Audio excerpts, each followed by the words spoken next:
আলিয়া, তুমি এটা কি করেছো? তুমি এই সাজে কি করছো? কেন? আমাকে দেখতে ভালো লাগছে না? দেখো, আমি বউ সেজেছি। বউ সেজে আমাকে ভালো লাগছে না।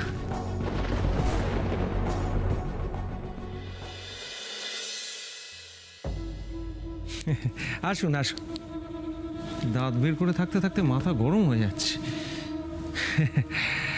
আসুন। সত্যিই আপনার তুলনা নেই ভাস্কর বাবু। ছেলের বিয়েটা মেনে নিয়ে আপনি একটা দৃষ্টান্ত স্থাপন করেছেন। আসুন। রুদ্র, একবার ওদিকটা গিয়ে দেখ।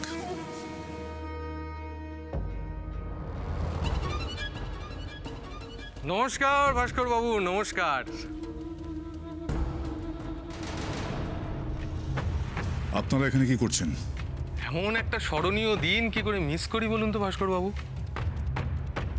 আপনি আপনার সমস্ত পজিশন ভুলে গিয়ে, সমস্ত স্টেটাস ভুলে গিয়ে হিজড়েদের সাথে আত্মীয়তা স্থাপন করলেন, হিজড়ের মেয়েকে ঘরের বউ করে আনলেন। এরকম একটা মহৎ কাজ কজন করতে পারে ভাস্কর বাবু, আপনিই বলুন। তাই আজকের দিনে আপনার সামনে এসে আপনাকে অভিনন্দন জানানো থেকে নিজেকে আটকাতে পারলাম না ভাস্কর বাবু।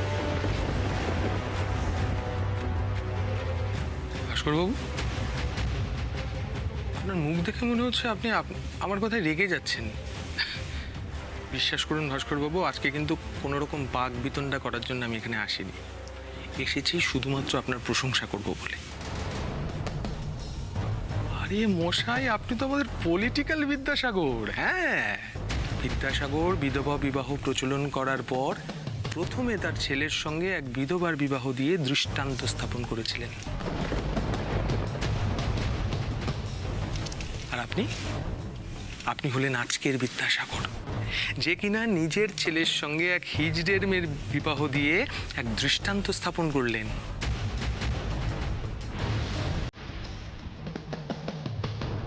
ঠিকই বলেছেন পুরকায়স্থবাবু, সবার বুকের পাটা থাকে না। সাহসী লোক আজকাল দেখা যায় খুব কম। যাদের দেখা যায় তারা পেছন থেকে কাঠি করে মজা দেখে।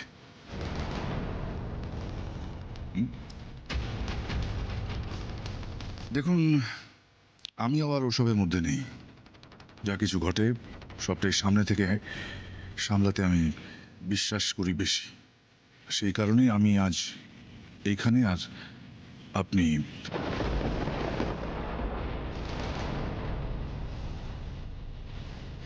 যাই হোক, বিনা আমন্ত্রণে এসেই যখন পড়েছেন, অপমান করে বাড়ি থেকে তাড়িয়ে দেওয়ার মতন অভদ্রতা আমি করব না।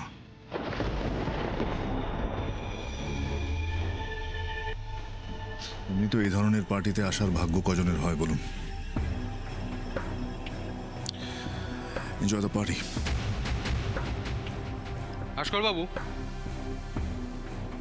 হতে পারে আমি আপনার তুলনায় খুবই সামান্য, ছোট, নগণ্য, তবে এই ছোট মুখে একটা বড় কথা বলি। ভাস্কর বাবু, আমি কিন্তু আজ থেকে পলিটিক্সটা করছি না। তাই কেউ মুখ খুললেই সে হাওড়া বলতে চায় না হলুল্লু বলতে চায়, সেটা কিন্তু আমি খুব ভালো বুঝি, জানেন।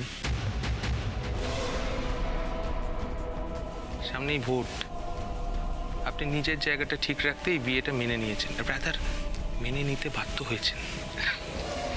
নিজের ছেলেকে প্রজেক্ট করতে পারেন, আবার ওই হিজড়ে কমিউনিটির ভোটটাকেও পকেটস্থ করতে পারেন। এসব সামান্য বিষয়ে বুঝতে কিন্তু আমাদের মতো ওই নগণ্য সামান্য ছোট মানুষদের খুব বেশি অসুবিধে হয় না। তাই অযথা ওই মহৎ প্রমাণ করার চেষ্টাটা নাই বা করলেন আপনি।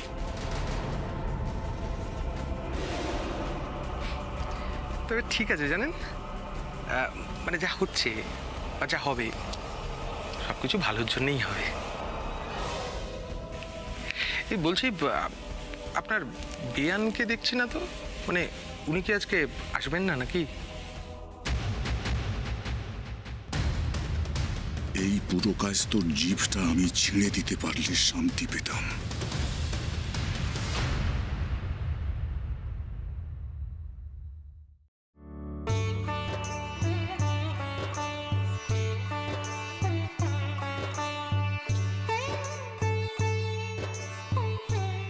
ও মা, ফিরকি তোমার দিক থেকে তো চোখই ফেরানো যাচ্ছে না। বাহ, দাদা ভাইটার কি ভাগ্য গো। মেয়েটাকে না এরকম করে বলতে নেই। সে তুমি যতই নজরকালি দাও মা ফিরকিকে, আজ কিন্তু তুমি দাদা ভাইয়ের নজর থেকে ওকে কিছুতেই বাঁচাতে পারবে না।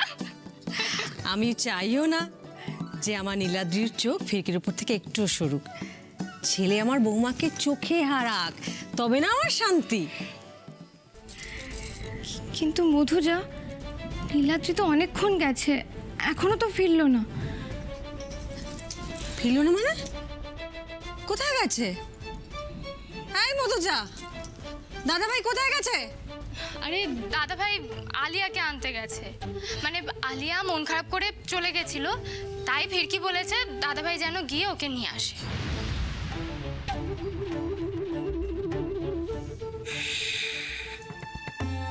তুমি বলেছো নীলাদ্রিকে আলিয়াকে নিয়ে আসতে? কেন? আমি কি কিছু ভুল করেছি? আসলে কি বলো তো মিষ্টিমা, আজকের দিনে আলিয়া মন খারাপ করে বাড়ি চলে গেছে, তাই আমি কি তোমাকে কষ্ট দিলাম? না, খুব খুশি হয়েছি আমি। আমার খুব ভালো লেগেছে। ঠিক এমনি করে সবাইকে এক সুতোয় বেঁধে রাখবি। এই সংসারটা যে তোর সংসার এখন থেকে। এই প্রত্যেকটা মানুষ তোর নিজের হয়ে উঠুক। আমি তোমাকে কখনো হতাশ করবো না মিষ্টিমা। আমি জানি তো, আমার মেয়ের ওপর এইটুকু বিশ্বাস আমার আছে। কিন্তু মারা যে এখনো এলো না। আরে বাবা, চলে আসবে, এত চিন্তা কেন করছিস? আমি বলেছি ওদের সঙ্গে কথা, ওনারা চলে আসবেন। মধুজা, দাদা ভাইকে একটা ফোন করো, দেখো আলিয়ার সঙ্গে কত দূর। করছি। এই ফিরকি, মা তো ভালো ভালো করলো, কিন্তু আমার কেন জানি না মনে হচ্ছে দাদা ভাই আলিয়াকে না আনতে গেলেই ভালো করতো।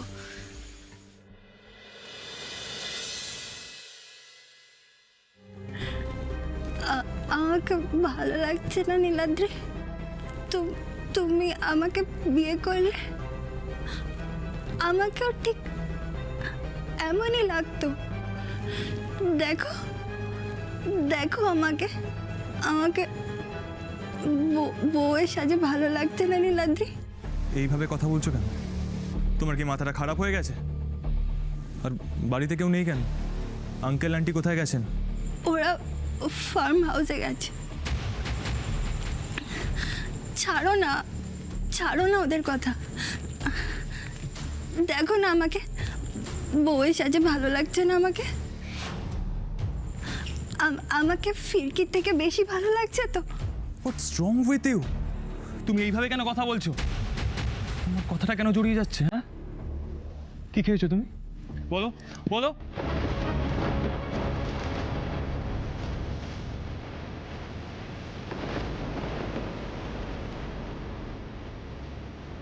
তুমি ঘুমের ওষুধ খেয়েছো?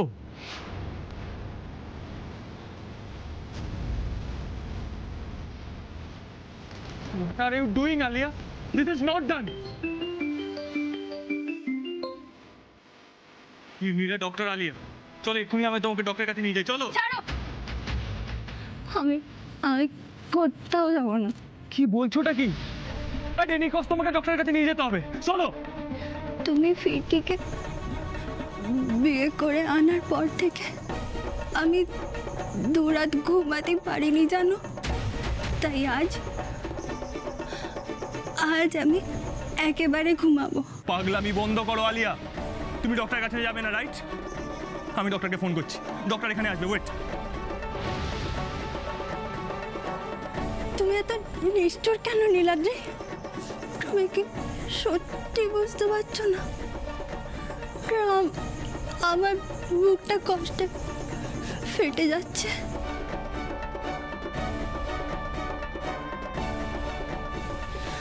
তোমাকে অন্য কারোর হাতে তুলে দিতে।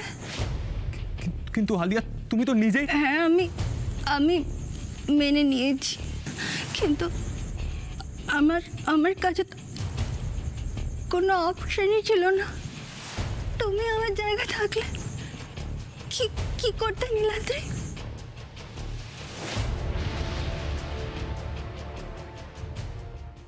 বলছি, ওই মলয়বাবুর মেয়ের সঙ্গে তো নিজের ছেলের বিয়েটা দিতে পারলেন না, তা এরপর ওই ফিনান্সিয়াল সাপোর্টটা কোথা থেকে আসবে কিছু ভেবেছেন নাকি? আমার তো মনে হয় না উনি আপনাকে আর কোনো রকম সাহায্য করবে। কি ফিনান্সিয়াল সাপোর্ট? আমাদের প্রতি আপনার এতটা কনসার্ন দেখে ভালো লাগলো মিস্টার পুরকায়স্থ। তবে কি বলুন তো, আমাদের ব্যাপার তো আমাদেরই ভেবে নিতে দিন। হ্যাঁ হ্যাঁ হ্যাঁ, অবশ্যই আপনিই তো ভাববেন। আফটার অল আপনার পাঁঠা, আপনি ল্যাজে কাটবেন না মুড়োয় কাটবেন সেটা তো আপনাকেই ডিসাইড করতে হবে। তবে আপনাকে ওই একটা কথা আমি জানিয়ে রাখি, আমারও কিন্তু একটা ছেলে আছে। না মানে, যদি আপনি মনে করেন ওই আপনার মেয়ের সঙ্গে আমার ছেলের, মানে আমার ছেলেকে আপনি জামাই করে এই বাড়িতে আনবেন। আর একটা বাজে কথা যদি বলেন তাহলে আজকেই আপনার কপালে কিন্তু দুঃখ নাচবে।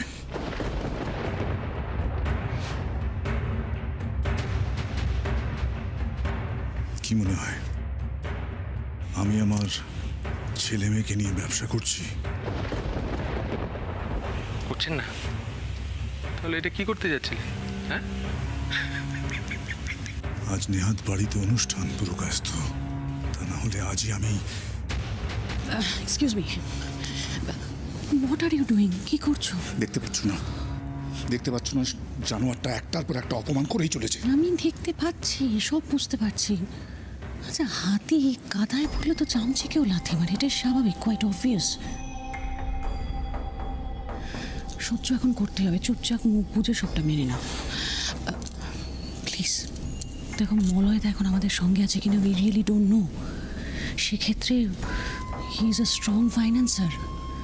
আমাদের ম্যানিপুলেট করে পুরো কাজটাকে কিন্তু হাতের মুঠো রাখতেই হবে। Please try and understand. After all it's a war and everything is fair in war. So please মাথাটা ঠান্ডা রাখো।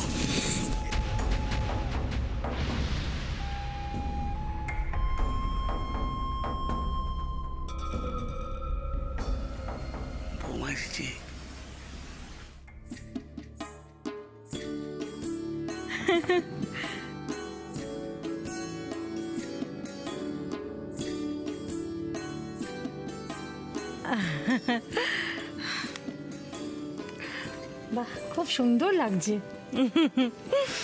আয় আয় আয় আয়, এদিকে আয়। শোন না, সবার পায়ে হাত দিয়ে প্রণাম করতে হবে না। বাড়ি বাড়ি গয়না শাড়ি পরে আছিস, কতবার ঝুঁকবি? হাত জড়ো করে প্রণাম করে দিস, তাহলেই হবে। না না মিষ্টিমা, আমার কোনো অসুবিধা হবে না।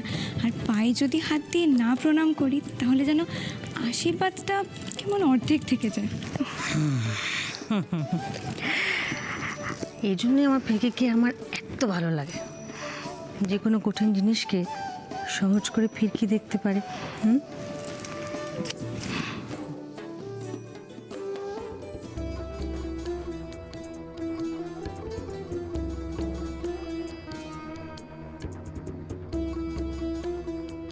মধুজা, তুমি তোমার দাদাভাইকে ফোন করলে? করলাম তো, দুবার করলাম, কিন্তু দুবারই তো কেটে দিল। ফিরকি, তুমি একবার করে দেখো না, আমার কেমন জানি টেনশন হচ্ছে।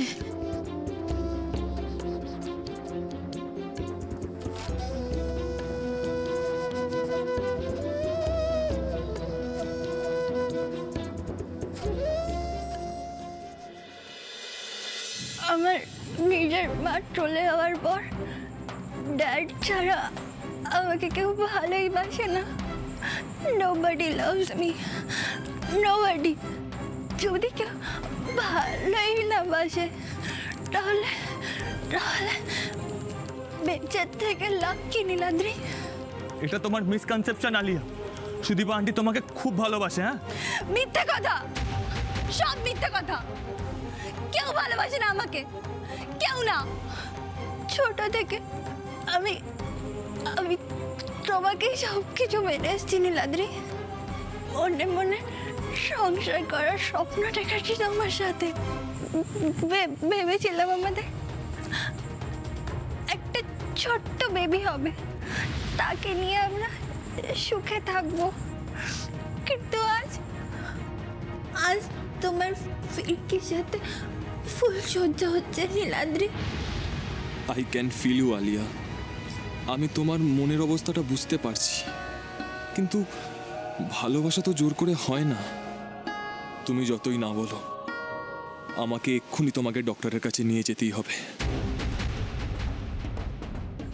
Alia get up, don't sleep. Alia ওঠো, চলো।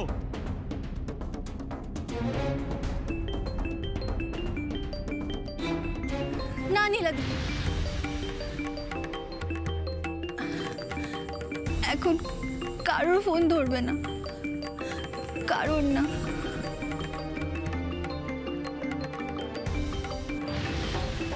কেন কেন এখন ফোন করছে?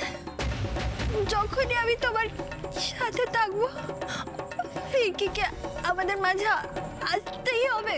কেন কেন বারবার আমাদের মাঝে আসে? আলিয়া ফোনটা আমাকে দাও। ফিরকি মনে হচ্ছে চিন্তা করছে, দাও ফোনটা আমাকে। না, দেব না, দেব না। ও যা খুশি করুক, আমি আমাদের মাঝে আজকে কাউকে অ্যালাউ করবো না। কেউ আসবে না, কেউ না, এমনকি ফিরকিও না। এই মুহূর্তটা শুধু তোমার আর আমার।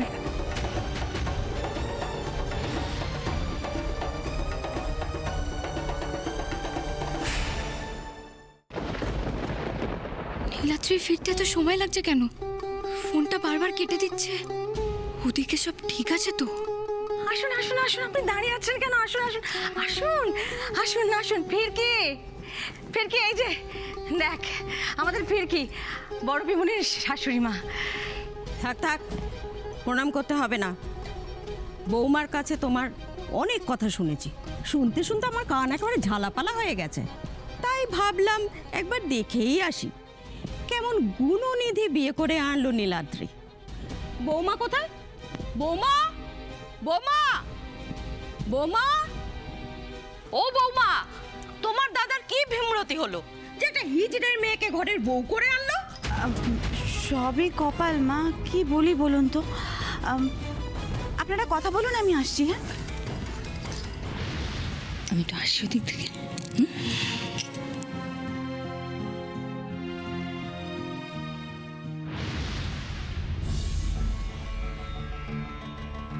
কনগ্রাচুলেশন মা, এই নাও তোমার গিফট।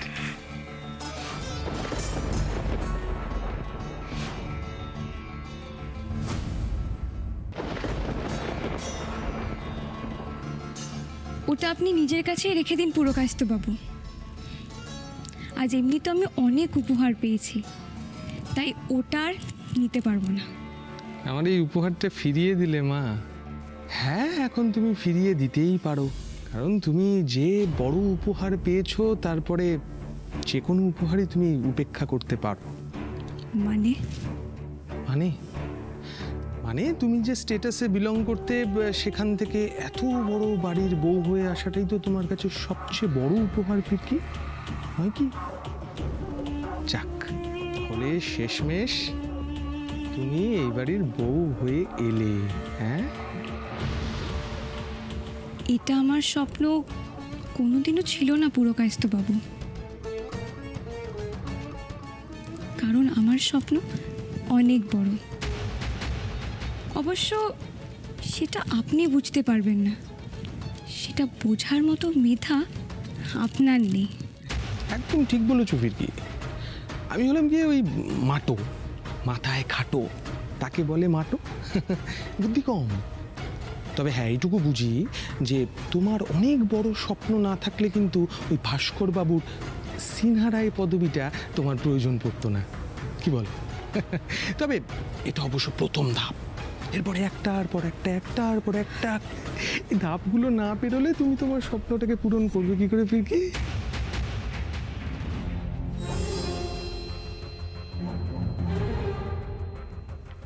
তবে যাই বলো ফিরকি, আজকের এই দিনটার জন্য কিন্তু তোমার আমার কাছে কৃতজ্ঞ থাকা উচিত।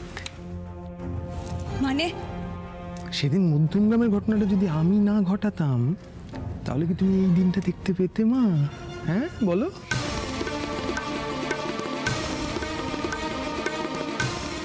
তার মানে সমস্ত ঘটনার পিছনে আপনি ছিলেন?